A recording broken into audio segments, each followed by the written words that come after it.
Nos confrères de France Dimanche ont révélé, en ce mois de juillet, que Frédéric François a décidé de vendre sa maison située sur les hauteurs de la Côte d'Azur, à Antibes. Cette luxueuse propriété achetée il y a une vingtaine d'années, dotée de nombreuses chambres et d'une terrasse panoramique donnant directement sur la mer, avait notamment été filmée dans son clip À tout ce qu'on aime, sorti en 2016. Il semblerait désormais que l'artiste de 73 ans ait confié le mandat à une agence immobilière haut de gamme.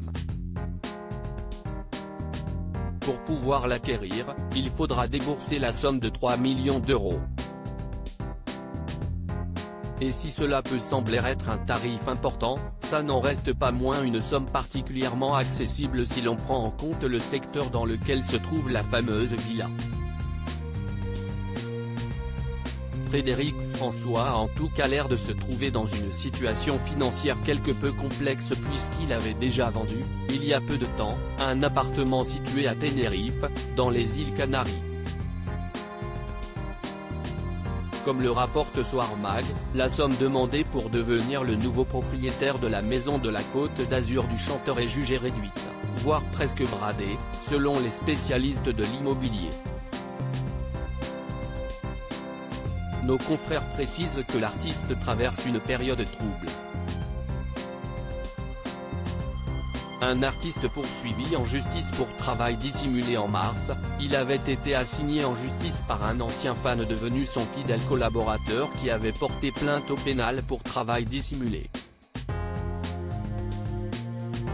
Celui-ci dénonce le fait de ne pas avoir été payé alors qu'il lui a rendu plusieurs services professionnels. En mai, Frédéric François était appelé à comparaître devant le tribunal des prud'hommes de Boulogne-sur-Mer, dans le Nord-Pas-de-Calais. Cet ancien fan du chanteur était alors représenté par Tiffaine Ozière, l'avocate et fille cadette de Brigitte Macron.